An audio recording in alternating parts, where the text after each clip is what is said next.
अस्सलाम वालेकुम वरहमतुल्लाहि वबरकातुहू। जनाब नूर महबूब आलम साहब,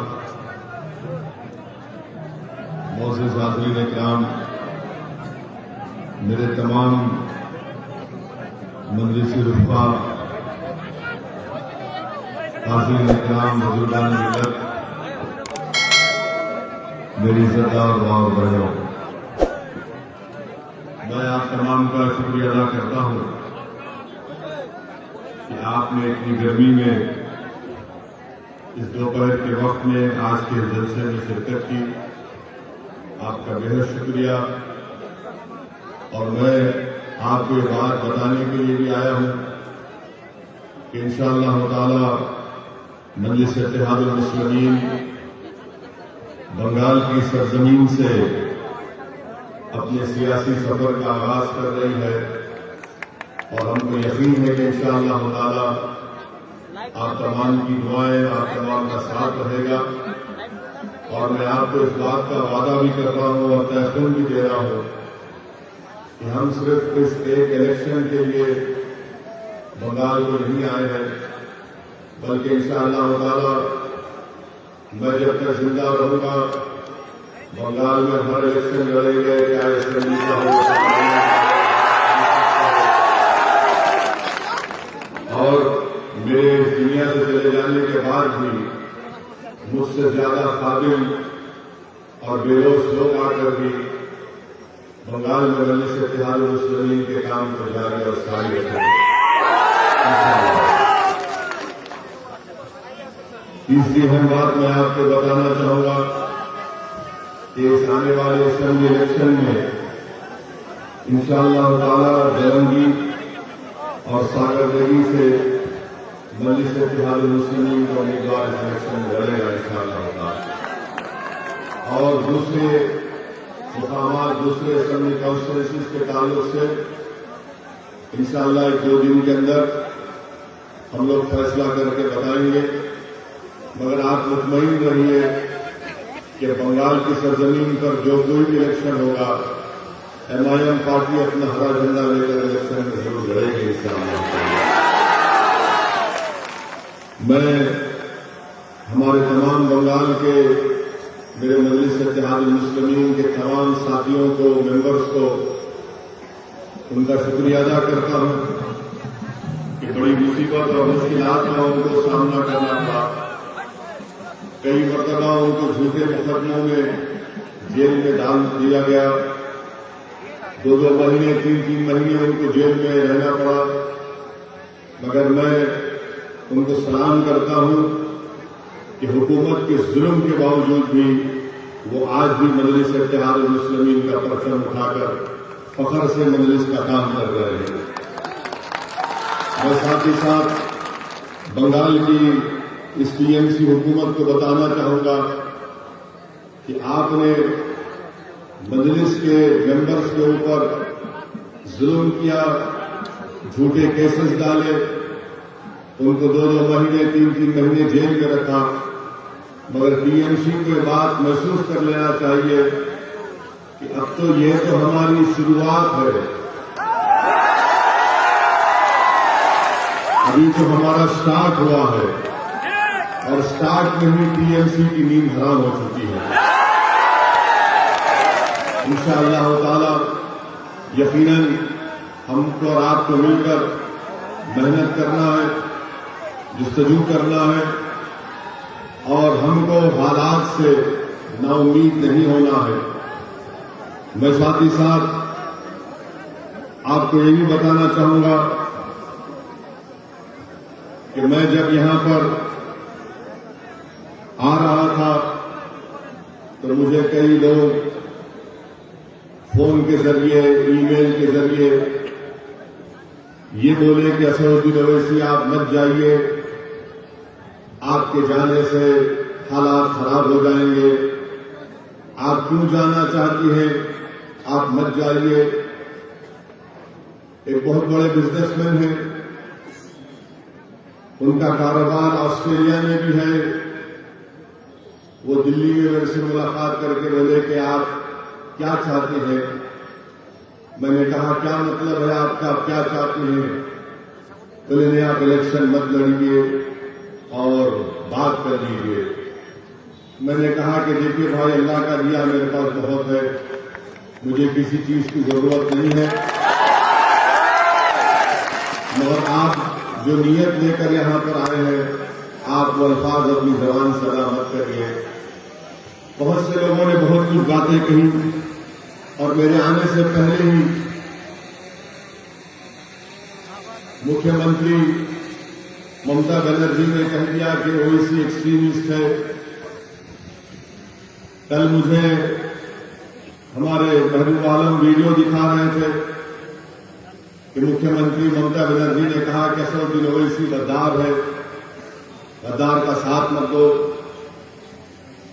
ये वोट काटने आए हैं, इनको पैसे मिले हैं। मैं बंगाल के मुख्यमंत्री से ये कहना चाहूंगा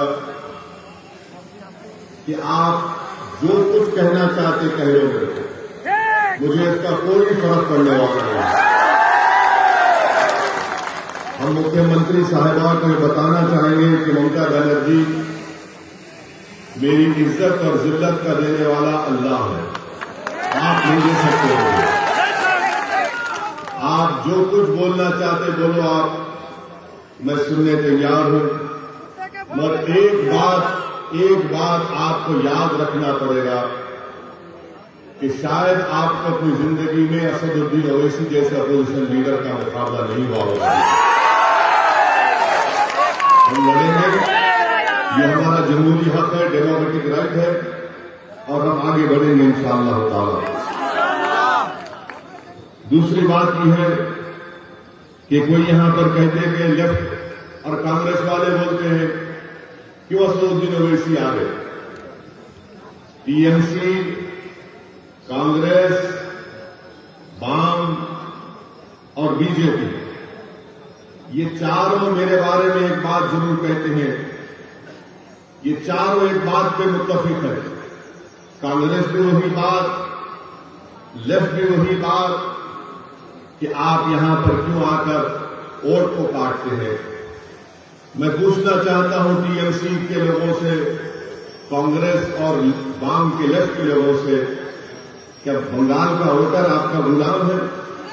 क्या आपकी बात सुनेगा?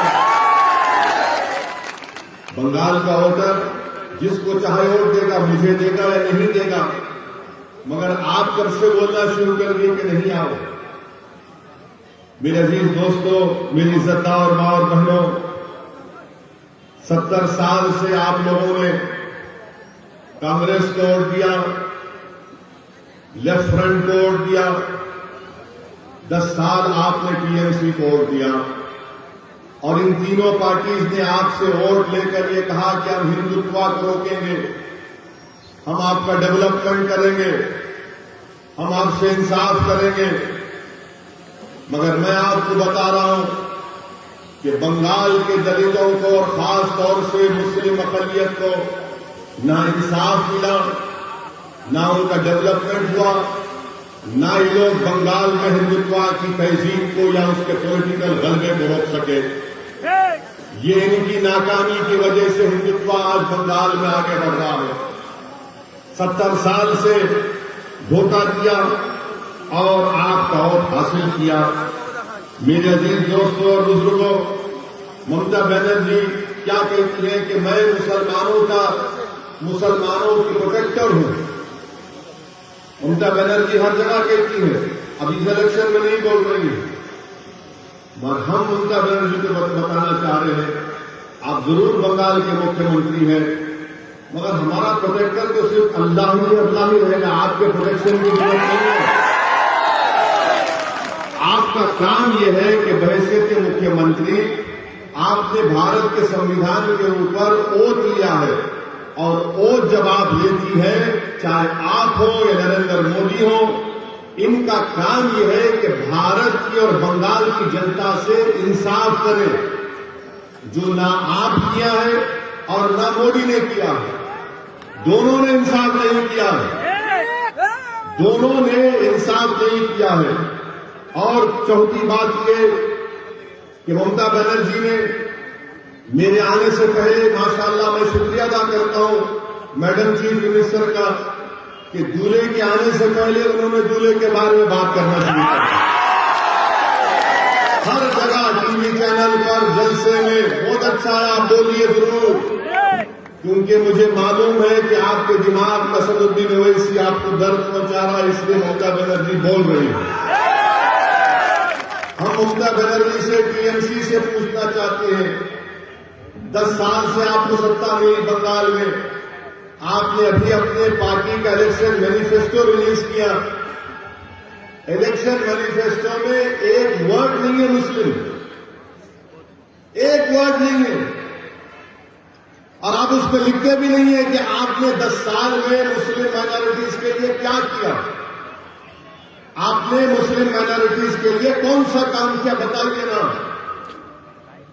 वो भी नहीं बता दिया। और फिर आप ये भी बोलते हैं कि मैं, ममता बनर्जी ये भी कहती है कि मैं माइनॉरिटी की मिनिस्टर भी हूं, वो पोस्ट मेरे पास है। तो बताइए ना आपने क्या किया, कुछ तो किया होगा ना आपने, तो बताइए आपने क्या किया।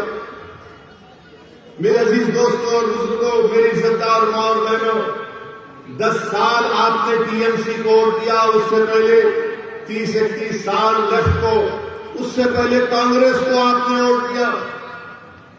मैं आज आपके सामने सिर्फ कम से कम वक्त में चंद बातें बताकर यहां से रुखसत हो जाऊंगा, क्योंकि अब तो जलसा पहला हुआ है, इंशाल्लाह बहुत होंगे।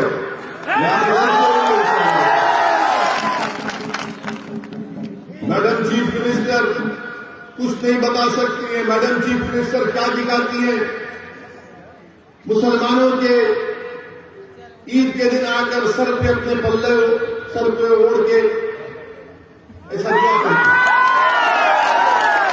और आप लोग क्या करते हो, उससे पेट भरता, उससे नौकरी मिलती, बच्चों को स्कूल मिलता, अस्पताल मिलता, पुलिस से जुल्म का खात्मा होता। और ये इनका ड्रामा, सर पे ओढ़ो, हाथ उठाओ, अल्लाहू अकबर, ये नाटक है। ये नाटक कब तक चलता रहेगा?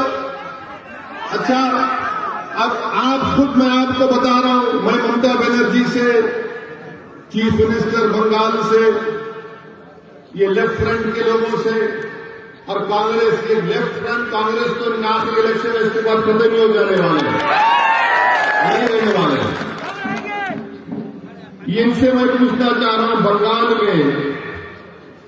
बंगाल में आप ये बताइए कि क्या ये बात सच नहीं है कि बंगाल में 15% मुसलमान बच्चे जिनकी उम्र 6 साल और 14 साल की है, वो स्कूल के बाहर है। 6 और 14 साल की उम्र के बच्चे 15% स्कूल के बाहर है। क्यों नहीं डाले उनको स्कूल में? आपने रोका था क्या आपको? ठीक है, मैं गद्दार हूं, चलिए मान लिया मैं गद्दार हूं, मैं सब कुछ हूं, आप स्कूल में क्यों नहीं स्कूल नहीं बनाए? ये गवर्नमेंट का डेटा है, मेरा नहीं है। 6 और 14 साल की उम्र के 15% मुस्लिम बच्चे स्कूल के बाहर हैं।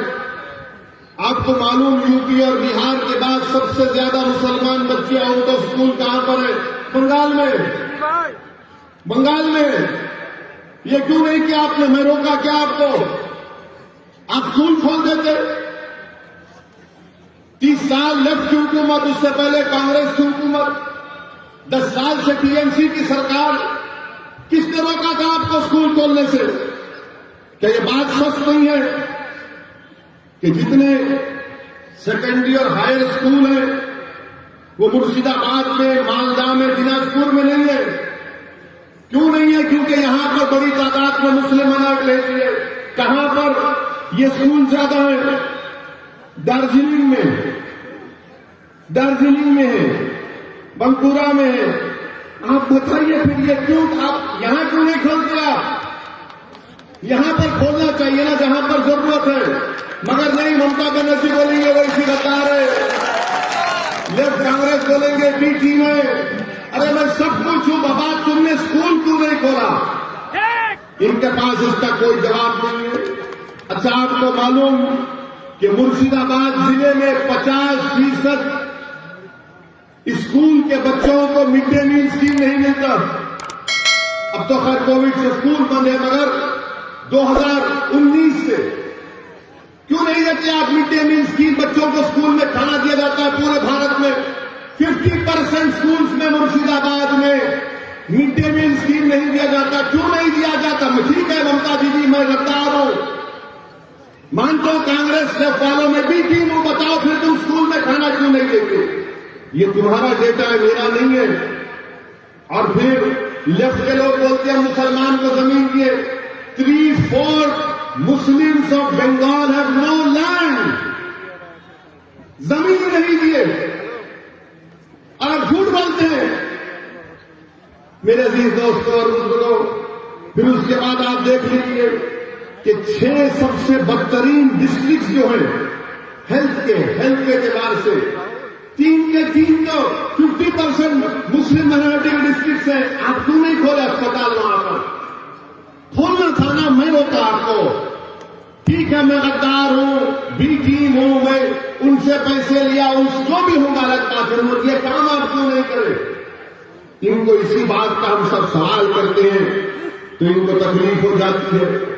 और मैं मुर्शिदाबाद की हमारी मां और बहनों को बताना चाह रहा हूं, मुर्शिदाबाद जिले के मां और बहनों को बताना चाह रहा हूं कि 50% हमारी मां और बहनें बीड़ी बनाती हैं। अब आप मेरी बात सुन लो।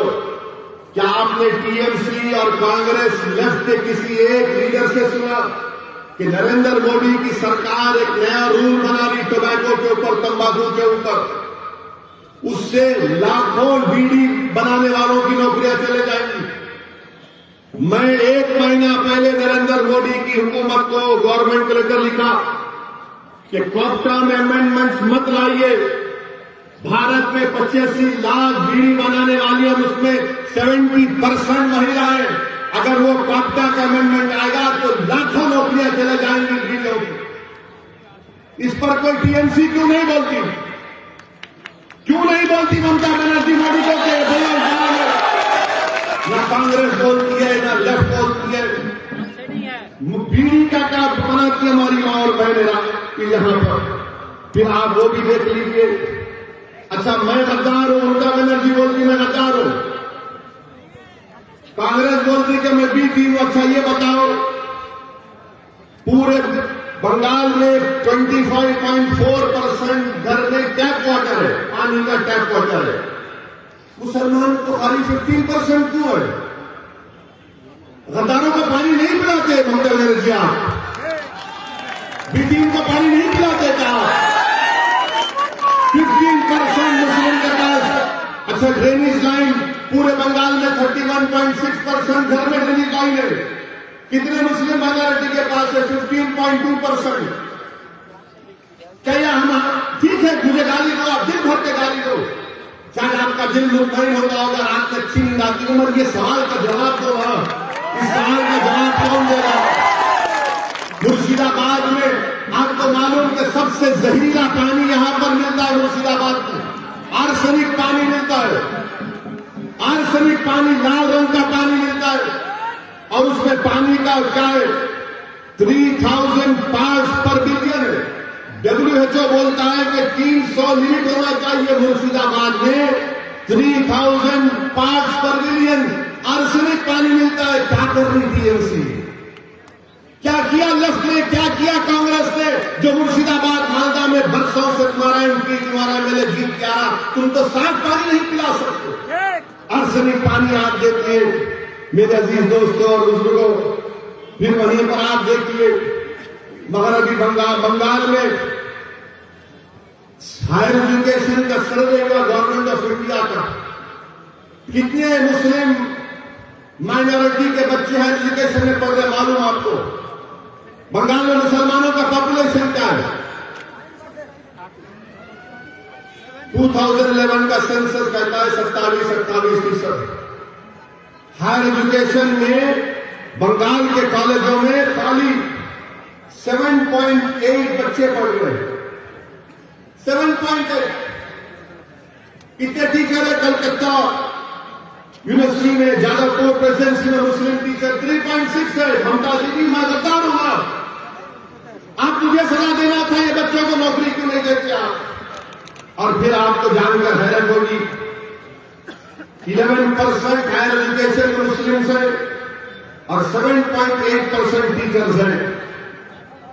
27% 2011 का पॉपुलेशन मुस्लिम पॉपुलेशन है।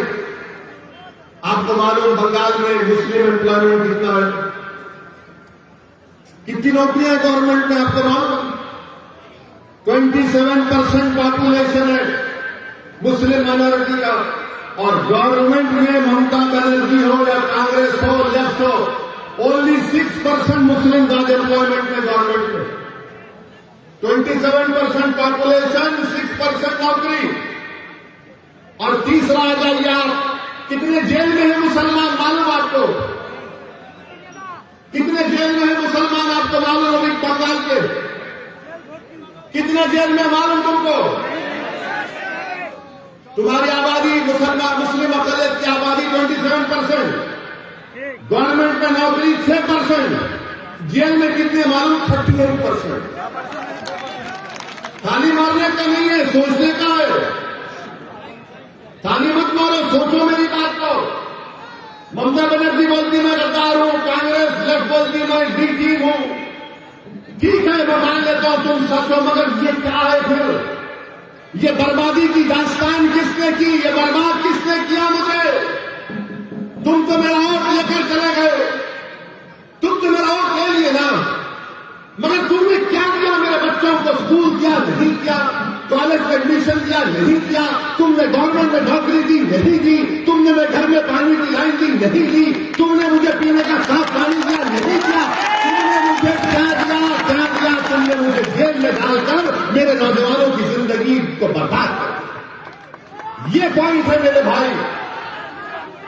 इसीलिए असदुद्दीन ओवैसी बंगाल को नहीं आना। मैं आपको सच्चाई से हर चीज बता रहा हूं, आप खुद देख लीजिए। अच्छा, आपको मालूम ये पुलिस के लोग हैं, कितने मुस्लिम सब इंस्पेक्टर है बंगाल में मालूम? कितना तुम्हारा पॉपुलेशन है? 28% पॉपुलेशन है ना। ममता बनर्जी बोलती है वैसे गद्दार, कांग्रेस लेफ्ट बोलती है वैसे बी टीम। पूरे बंगाल में खाली 7% मुस्लिम सब इंस्पेक्टर्स हैं।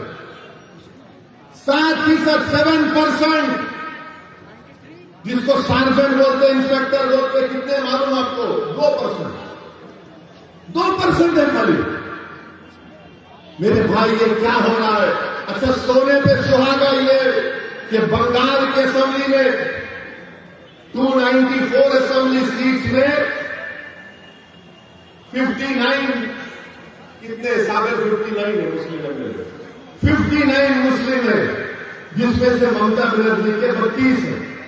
आप बोलेंगे ओवैसी तो 59 है। मेरे भाई 59 की अहमियत नहीं है। अगर मजलिस के 4 जीत के गए तो ममता बनर्जी को ये 59 से कुछ नहीं हुआ। क्या किया वो लोग? तो खाली गूंगे बन के बैठे रहे बंगाल के सामने, कुछ बोल नहीं सके, पूछे नहीं कि क्यों इस नाइंसाफी हो रही है। और फिर टीएमसी हमसे बोलती कि हम बचा रहे। मैं ममता बनर्जी आपको याद दिला रहा हूं, यहां के जलसे से मैं ममता बनर्जी को याद दिला रहा हूं कि ममता बनर्जी 30 अप्रैल 2002, ये मैं जो कुछ कह रहा हूं ना, मैं चैलेंज कर रहा हूं। अगर इसमें से एक वर्ड भी गलत है तो मेरे को चैलेंज कर रहा हूं, बैठ के डिबेट करेंगे टीवी में। 30 अप्रैल 2002 को लोकसभा में डिबेट हुआ गुजरात के फसादात के लिए, जब मेरे वालिद सालार मिल्लत अलैहिर्रहमान एमपी थे सुल्तान सलाहुद्दीन ओवैसी। लोकसभा में सबने उस मोशन के खिलाफ वोट किया। ममता बनर्जी आपने तो मोदी का साथ दिया था 30 अप्रैल 2002। और मैं गद्दार हूं, मैं गद्दार हूं। अगर टीएमसी के लोग यहां पर है तो जाके तुम्हारी दीदी को सुनाओ।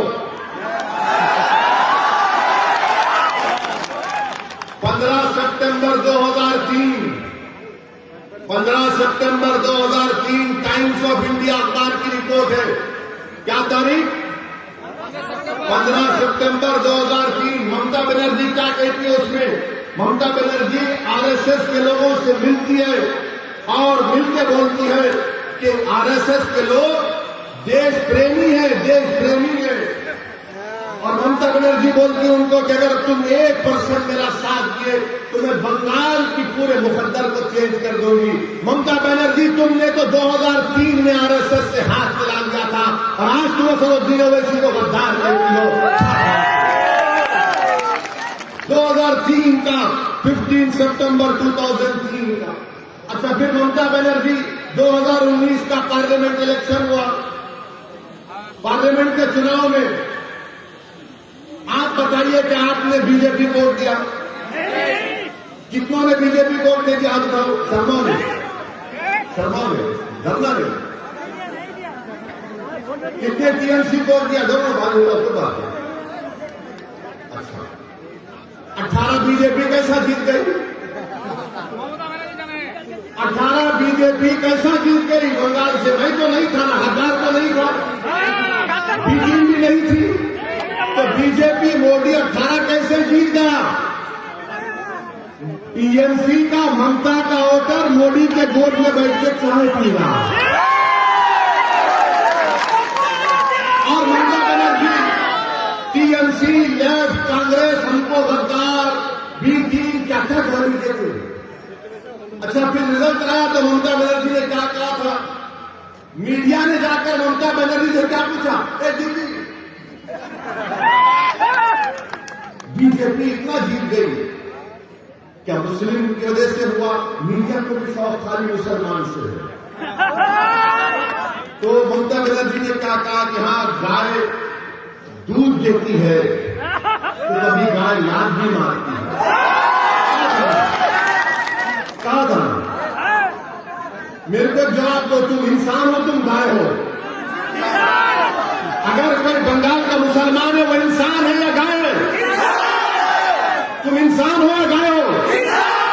जोर से बोलो, तुम इंसान हो या गाय हो? तुम 2 टांग के हो या 4 टांग के हो? तो किसने अख्तियार दिया मुख्यमंत्री को कहने के लिए तुम 4 टांग की गाय है? किसने दिया बताओ? अच्छा, फिर मुख्यमंत्री ने क्या कहा? गाय दूध देती है, हम ले लेते हैं, राहत को कबूल कर लेते हैं। ममता बनर्जी, हम गाय नहीं है, इंसान है, और इंसान को नौकरी की जरूरत है, इंसान को पानी की जरूरत है, इंसान को घर की जरूरत है, इंसान को नौकरी की जरूरत है, इंसान को खून की जरूरत है, इंसान को पानी की जरूरत है। मगर दीदी, आपने क्या किया? आपने तो दूध भी पी लिया, मलाई भी खा ली, मिष्टी गोई भी खा ली, अब हमारे पास कुछ नहीं बचा है। मैं आपको गाय के रूप में नहीं देखता, मैं आपको इंसान के रूप में देखता हूं। मजलिस इत्तेहादुल मुस्लिमीन जिनको भारत का बावकार इंसान के तौर पर देखती है। मैं तुम्हारे से दूध लेने नहीं आया हूं, मैं तुम्हारा हक दिलाने के लिए आया हूं। यहाँ पर मैं तुम्हारे को भारत के संविधान में जो आपका जायज मुकाम है उसको दिलाने के लिए आया हूं। मैं इंसान को इंसान के रूप में उसकी इज्जत बहाल करने के लिए आया हूं। आपको इंसान के तौर पर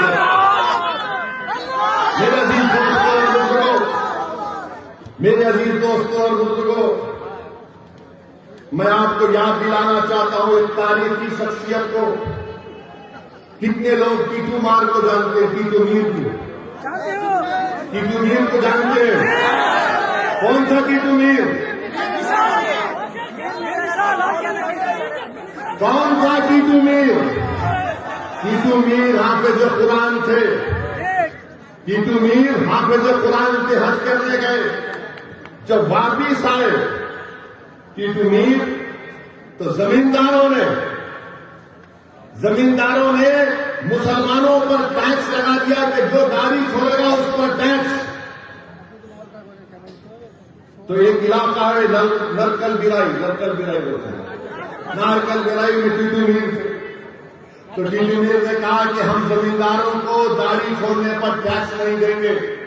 तो टीटू मीर ने एक किला बनाया जिसको बंसर कला बोलते हैं, बंसर कला बोलते हैं। टीटू मीर ने बनाया और टीटू मीर ने उन जमींदारों और अंग्रेजों के खिलाफ जिहाद किया था ना। आज असदुद्दीन ओवैसी आपको बोलने आया कि आपको ना जिहाद करने की जरूरत है, ना हथियार उठाने की जरूरत है, आपको सिर्फ भारत के संविधान को समझकर अपने हक के लिए लड़ने की जरूरत है। उस जमाने में जमींदार थे, अंग्रेज थे, वो तो जमींदार अंग्रेज चले गए, अपने जमींदार आगे, एक जमींदार टीएमसी, एक जमींदार मोदी, एक जमींदार कांग्रेस, एक जमींदार लेफ्ट। ये जमींदार बन चुके हैं और हम पर टैक्स लगा रहे हैं। मेरे अजीज दोस्तों और बुजुर्गों, बताइए आप, अगर आप नहीं लड़ेंगे अपने हक के लिए तो क्या कोई आसमान से आएगा या जमीन से निकलेगा? नहीं, आपको अपने हक के लिए लड़ना है। मैं बुजुर्गों से अपील कर रहा हूं, आपको अपने बच्चों के रोशन मुस्तकबिल के लिए लड़ना है, आपको उनके लिए उनका हक संवारना है। ये कांग्रेस पार्टी क्या है बताइए, मैं बताता हूं आपको। ये कांग्रेस पार्टी जब बाबरी मस्जिद का फैसला आया तो कांग्रेस पार्टी इसका वेलकम किया। कौन उसके बारे में कहा? किसने कहा कि supreme court is supreme but not infallible? उसका नाम असदुद्दीन ओवैसी था। ममता बनर्जी, पूछो उनसे टीएमसी से कि राम मंदिर का जजमेंट आया, उसके बारे में आपकी क्या राय है? तो बोलिए नाम बोलेंगे वो लोग खामोश बैठे। कांग्रेस के बहुत बड़े चीफ मिनिस्टर कमलनाथ ने ईंटें भिजा दी, प्रियंका गांधी ने उसका वेलकम किया। ये कांग्रेस पार्टी है जो आपके वोटों से मुर्शिदाबाद मालदा में बरसों से हुकूमत करती आ रही है और कुछ नहीं किया। यहां ट्रिपल तलाक का बिल पार्लियामेंट में है तो कौन उसके खिलाफ बोला? आपने देखा होगा, किसने बोला ट्रिपल तलाक के खिलाफ? जब ट्रिपल तलाक का बिल पार्लियामेंट में मैंने वोटिंग का मुतालबा किया तो पूछो टीएमसी से, टीएमसी ने वॉकआउट कर दिया। वोट क्यों नहीं डाला? वोट क्यों नहीं डाला? वॉकआउट किया। वोट डालना था, बताना था मोदी को कि तुम्हारे खिलाफ वोट दे रहे हैं। हम खाली 2 MP लोकसभा में, मगर मोदी के 300 MP के सामने उसके खिलाफ बोल के वोट। ममता बनर्जी का एक चेहरा लोकसभा में, एक चेहरा बंगाल में, एक चेहरा लोकसभा में, उनके MP बड़ी बड़ी अच्छी अंग्रेजी में बड़ी बड़ी तकरीर कर लेते हैं, मगर सिटीजन अमेंडमेंट बिल आया तो 8 MP नहीं थे, 8 MP नहीं थे। किसने सारी दुनिया के सामने बता दिया कि CAA का कानून भारत के संविधान के खिलाफ है? और मैंने सारी दुनिया के सामने मोदी के और उसके 300 MP के सामने उस कानून को पास कर दिया। कांग्रेस ने किया? क्या टीएमसी ने किया? लेफ्ट तो कहीं है ही नहीं चला। ये कांग्रेस और लेफ्ट तो मेडिकल शॉप में जब जाते हैं दवा लेने के लिए तो दवा के नीचे ऊपर लिखा होता कि कब बनी, date of manufacture, date of expiry. ये कांग्रेस लेफ्ट का डेट ऑफ एक्सपायरी हो चुका। इनसे कुछ नहीं होगा, इनसे कुछ नहीं होगा अब कांग्रेस और लेफ्ट फ्रंट से।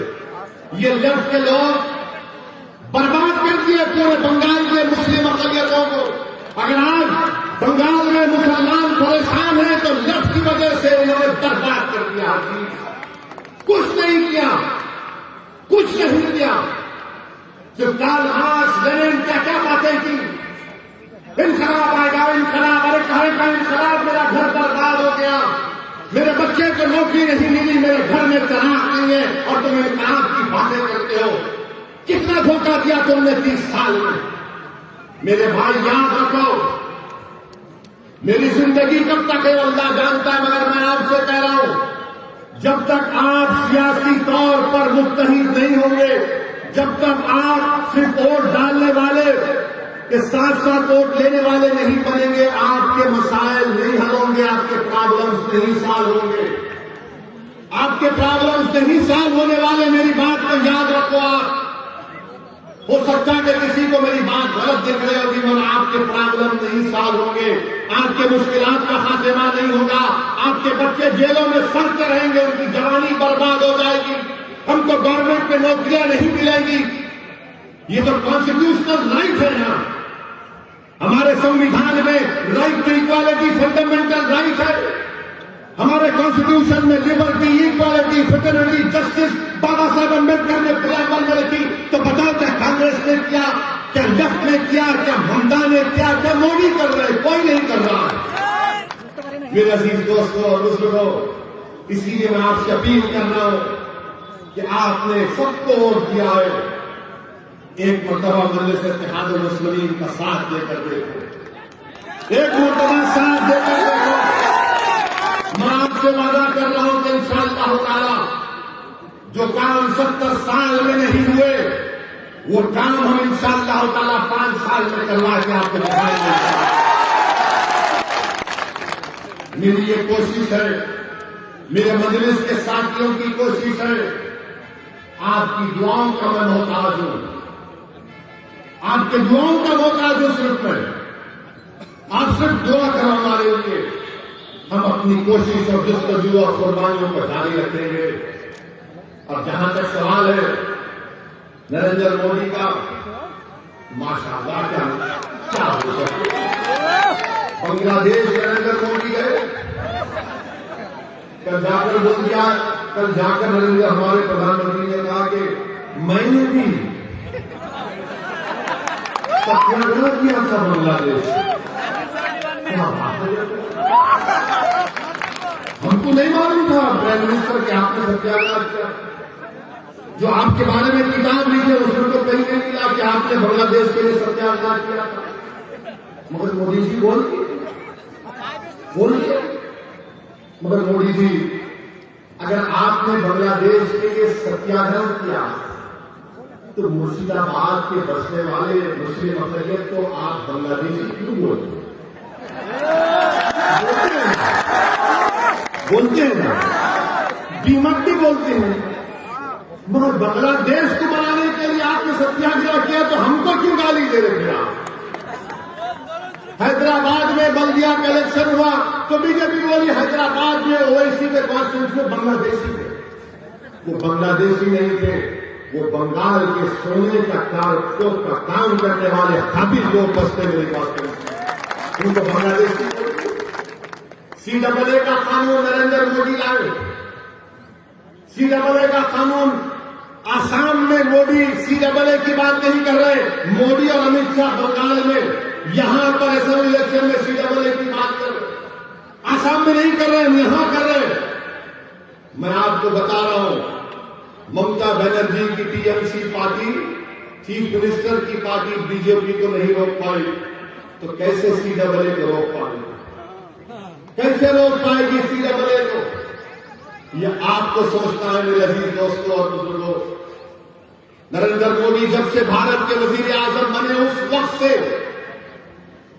पहली तकरीर नरेंद्र मोदी ने की और कहा, क्या कहा कि हमको सत्ता मिली 1200 साल की गुलामी के बाद।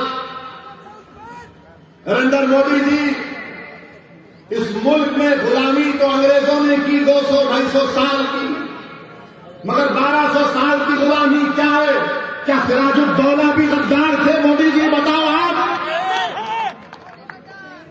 क्या सिराजुद्दौला जो जंग लड़े अंग्रेजों के खिलाफ क्या थे? वो चौकीदार गद्दार है। मेरे अजीज दोस्तों और बुजुर्गों, ये बीजेपी का असली चेहरा है। पूरे मुल्क में इतनी नफरत बीजेपी भर दी कि एक बच्चा जिसका नाम मुसलमान है वो किसी मंदिर में जाकर पानी पीता है तो उसको पीटा जाता है। भारत, बताइए आप, अगर कोई गोश्त रखता है तो उसको मार दिया जाता है, नफरत फैलाई। कोई अगर मुसलमान है तो उसको कहा जाता है जिहादी है, कोई ट्राइबल है तो नक्सल कहा जाता है, कोई सेकुलर थिंकर है तो उसको एंटी नेशनल कहा जाता है। मेरे अजीज दोस्तों और बुजुर्गों, ये रात लंबी होने वाली है। मैं बार बार कह रहा हूं, इस रात, ये रात बड़ी लंबी रहने वाली है, याद रखो।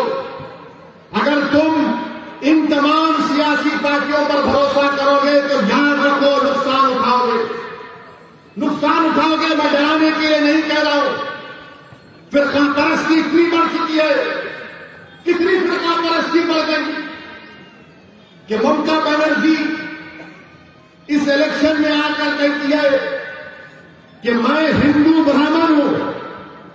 कहा था, नहीं कहा था? क्या ममता बनर्जी ने नहीं कहा कि मैं हिंदू ब्राह्मण हूं? बताओ आप, हम तो वर्णा सिस्टम में नहीं है, अल्हम्दुलिल्लाह, हम तो नहीं है ना। वो चीफ मिनिस्टर कह रहे मैं हिंदू ब्राह्मण हूं, तो फिर मैं कहां जाऊंगा? मैं कहां जाऊंगा? बताओ, तुम सोचो, फैसला करो, तुम और हम कहां जाएंगे? जब बंगाल की मुख्यमंत्री कह रही है कि मैं हिंदू ब्राह्मण हूं, तो बताओ हम कहां जाएंगे फिर? क्या ये डाइवर्सिटी है, ये प्लूरलिज्म है, ये सेक्युलरिज्म है, ये लिबर्टी है, ये इक्वालिटी है, जस्टिस है? कि एक मुख्यमंत्री कह रहे हैं कि मैं हिंदू ब्राह्मण हूं, तो फिर आप हम कहां जाएंगे? बताओ। नरेंद्र मोदी कहते हैं कि मैं हिंदू नेशनलिस्ट हूं, तो बताओ फिर हम कहां जाएंगे? बोलो, कहां जाएंगे हम? रहेंगे यही इंशाअल्लाह ताला, इज्जत के साथ रहेंगे, अपनी सियासी क़यादत को बनाएंगे, अपने वोट से अपने नुमाइंदों को कामयाब करेंगे, बंगाल में इनकलाब बर्पा करेंगे, बंगाल में तारीख लिखेंगे इंशाअल्लाह। और बंगाल की मुख्यमंत्री ने ये कह दिया, चंदी पाठ पढ़ा उन्होंने, पढ़ा ना, चंदी पाठ पढ़ा, तो दिल्ली का चीफ मिनिस्टर बोला कि मैं हनुमान भक्त हूं। राहुल गांधी, प्रियंका गांधी भी अपने आप को भक्त दिखाने के लिए मंदिर मंदिर जाते हैं, उसमें कोई इतराज नहीं। मगर सवाल ये पैदा होता है, क्या ये सेक्युलरिज्म है?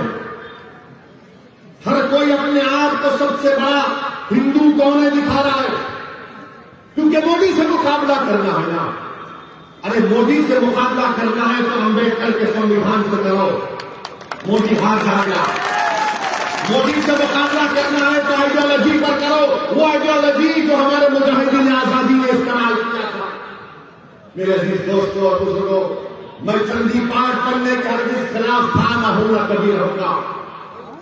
अगर कोई हनुमान चालीसा पढ़ता है तो मुझे कोई इतराज नहीं है, उनका फेथ है। मगर आप चीफ मिनिस्टर रहकर इस तरह की बात करते हैं, तो दीदी आज के जलसे से आपको एक मैसेज दे रहा हूं।